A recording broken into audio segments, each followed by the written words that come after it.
De piny Kenya yuago kendo paro mosenindo Phoebe Asiyo mine manie telo. Mama Phoebe ne opayonegi yo e alap mar siasa riwruog mine mar maendeleo ya wanawake familia mare koriwore kod tend kaunti ma Kisumu kawuono noparo gigo mane Mama Phoebe otimo pacho kae.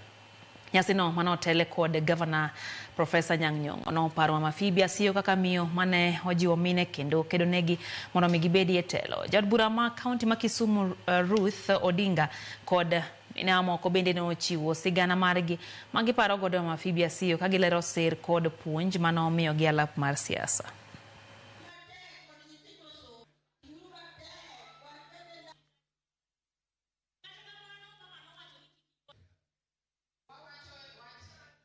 Mama understood me, we will grieve, but we cannot live in grief.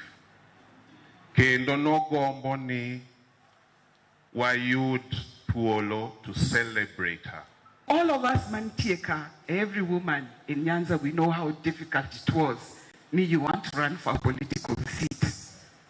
But she opened that door and made it very easy for women. Every time no wachonango, we are celebrating Katiba. Manomi wako marmine.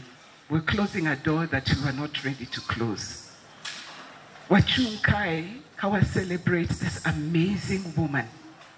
Manoya onejik mangen the doors. Ana won kabang magote awachurika wako jokodinga family watanya uchakra gi buru to bedraila an akinya chieng beri mege wate Phoebe Asiyo ni mancha korwa di ide kaka mama tomi your advice you watch Mandala Maduo and she will really advise us pushing for women's advancement to the ODM party. That was led by Phoebe Asiyo.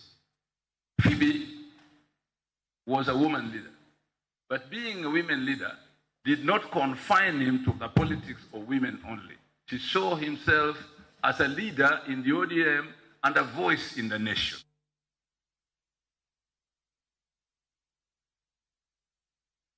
Limbe mara mpesa sokoni ochopo hibwa